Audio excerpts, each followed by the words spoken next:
আমরা এতদিন বিপ্লব করেছি, রাজপথে থেকেছি, এখন আমাদের রাষ্ট্র গঠনের সময়, দেশ গঠনের সময়। ফলে এখন আমাদের মেধাকে কাজে লাগাতে হবে, সৃজনশীলতাকে কাজে লাগাতে হবে। এবং আমরা যেই স্লোগান দিয়েছি কোটা না মেধা, আমরা কিন্তু মেধার জয়ের জন্যই নতুন বাংলাদেশ করতে চেয়েছি, একটা বৈষম্যহীন সমাজ প্রতিষ্ঠার জন্য বাংলাদেশ করতে চেয়েছি। ফলে আমরা এখন মাথাকে খাটাবো, যদি জাতির আবার প্রয়োজন পড়ে, সংকট পড়ে, অবশ্যই আমরা আবার রাজপথে নেমে আসবো, কোনো দ্বিধা করব না। কিন্তু তার আগ পর্যন্ত আমরা আমাদের পড়াশোনায় মনোযোগী হব, আমাদের যে উদ্ভাবনী শক্তি রয়েছে। এবং আমরা জানি এই বিজ্ঞান কলেজে ঢাকা শহরের একটি সুপরিচিত কলেজ হওয়া সত্ত্বেও অন্যান্য গুরুত্বপূর্ণ কলেজগুলো যে ধরনের সুযোগ সুবিধা পায়, সরকারি বিজ্ঞান কলেজ সেই ধরনের সুযোগ সুবিধা থেকে দীর্ঘদিন ধরেই বঞ্চিত। কিন্তু তা সত্ত্বেও এই কলেজের শিক্ষক শিক্ষার্থীরা কিন্তু সেই সৃজনশীল ভূমিকা, সেই মেধার স্বাক্ষর সব জায়গায় রেখে যাচ্ছে।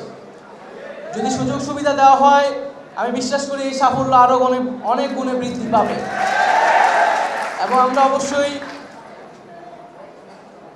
সহায়তা করব, এটা আমার দায়িত্ব। এবং আমার কলেজের শিক্ষার্থীদের কাছ থেকেও আমরা সেই সাহায্য, সহযোগিতা এবং দায়িত্বশীল ভূমিকা প্রত্যাশা করছি।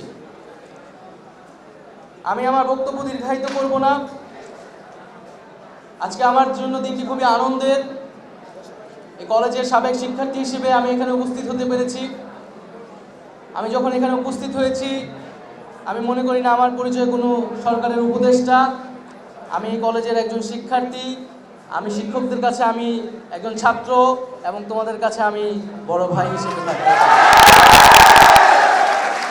আমি এর আগেও বলেছি, আমার নামের শেষে স্যার বলার দরকার নেই, মহোদয়, মাননীয় এগুলোও দরকার নেই।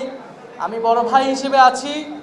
আমি ভুল করলে আপনারা আমাকে শুধরে দিবেন, সমালোচনা করবেন এবং ভালো কাজের জন্য সহযোগিতা এবং সমর্থন করবেন। এবং যারা বয়সে বড় আছেন, আমার শিক্ষকরা রয়েছেন, আমাদের অভিভাবকরা রয়েছেন, তারা আমাদেরকে পরামর্শ দিবেন। সকলের সহযোগিতায় যাতে আমরা এগিয়ে যেতে পারি। আমরা এই গণ অভ্যুত্থানে যেভাবে কাঁধে কাঁধ মিলিয়ে সকল শ্রেণী পেশার মানুষ আজকে ছাত্রদের পিছে দাঁড়িয়েছিল, এখনও তারা ছাত্রদের উপর আস্থা রাখছে, আমরা অবশ্যই সে আস্থার মর্যাদা দিব। এবং এই যে গণ অভ্যুত্থানের আকাঙ্ক্ষা, সেই আকাঙ্ক্ষা বাস্তবায়নে আমাদের সেই দৃঢ়তা আছে, থাকবে। এই গণ অভ্যুত্থানের আকাঙ্ক্ষা অনুযায়ী সরকার চলছে।